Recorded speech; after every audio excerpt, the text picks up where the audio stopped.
तो अब हम लोग पढ़ेंगे एक्सरसाइज 4.2 का सवाल नंबर 4। ठीक है।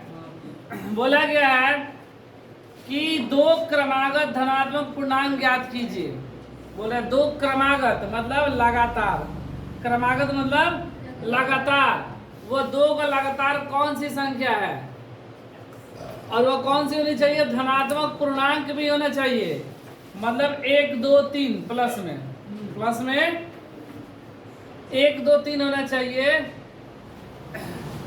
बोला कि दो क्रमागत धनात्मक पूर्णांक ज्ञात करें जिनके वर्गों का योग 365 और उनके वर्ग कर देंगे और वो दो संख्या दोनों का वर्ग करे और दोनों के वर्ग को जोड़े तो वह 365 होना चाहिए। वो दो संख्या कौन सी है? ठीक है। तो हम लोग क्या किए कि माना कि पहली दो बोला गया है ना, तो माना कि पहली धनात्मक पूर्णांक बराबर x। पहली धनात्मक पूर्णांक हम लोग क्या मान लिए? x। तो दूसरी धनात्मक पूर्णांक क्या होगी? x+1। दूसरी धनात्मक पूर्णांक क्या होगा?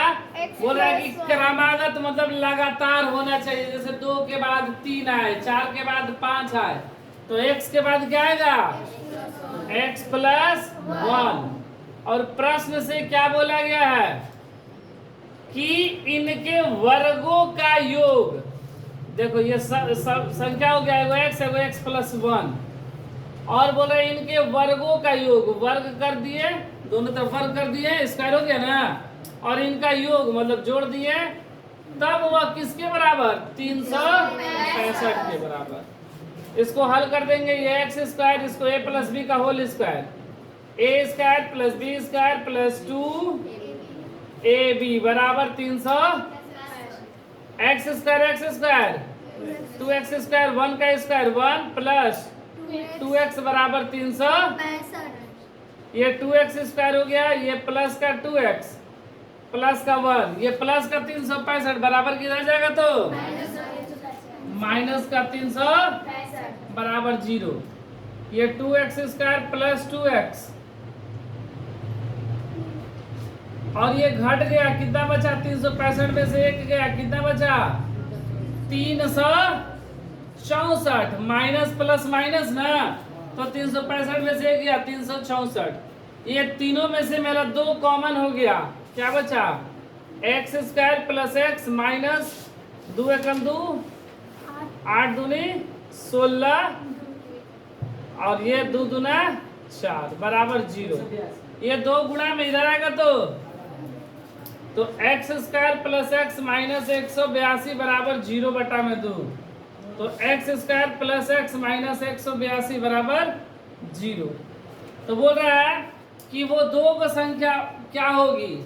तो पहला गुणे तीसरा होता है ना, तो गुणा करने पर 182 और घटाने पर 1, वो दो का संख्या कौन सी है? 14 13 और 14 ना।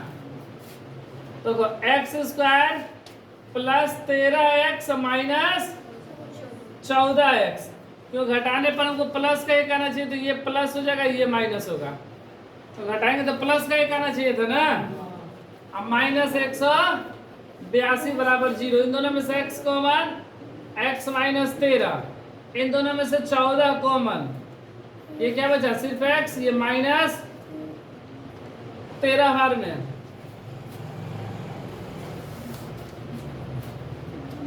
इन दोनों के लिए बदले एक हो गया x माइनस 13 और एक x प्लस बराबर 0। एक बार x माइनस 13 बराबर 0, एक बार x प्लस 14 बराबर 0। तो x बराबर माइनस का 13 बराबर किधर आएगा? तो ये प्लस का 14 बराबर किधर आएगा? तो इसलिए x बराबर 13 और माइनस का 14। लेकिन हमसे दो को संख्या बोला गया है, वो भी धनात्मक पूर्णांक, तो एक तो संख्या 13 होगा, 14 नहीं होगा। माइनस में माइनस का 14 नहीं होगा क्योंकि धनात्मक नहीं है। ये कौन सी संख्या है? ऋणात्मक, इसलिए ये संख्या नहीं होगी। तो आखिर संख्या कौन सा होगा? तो पहली धनात्मक पूर्णांक क्या होगा? पहली धनात्मक पूर्णांक हम लोग x माने थे ना, और x का यहाँ पर 2 को मान है तो ये सिर्फ 13 होगा, ये माइनस का 14 नहीं होगा क्योंकि ये ऋणात्मक है। ये पहली 13 और दूसरी कितना जाएगा, दूसरी धनात्मक पूर्णांक,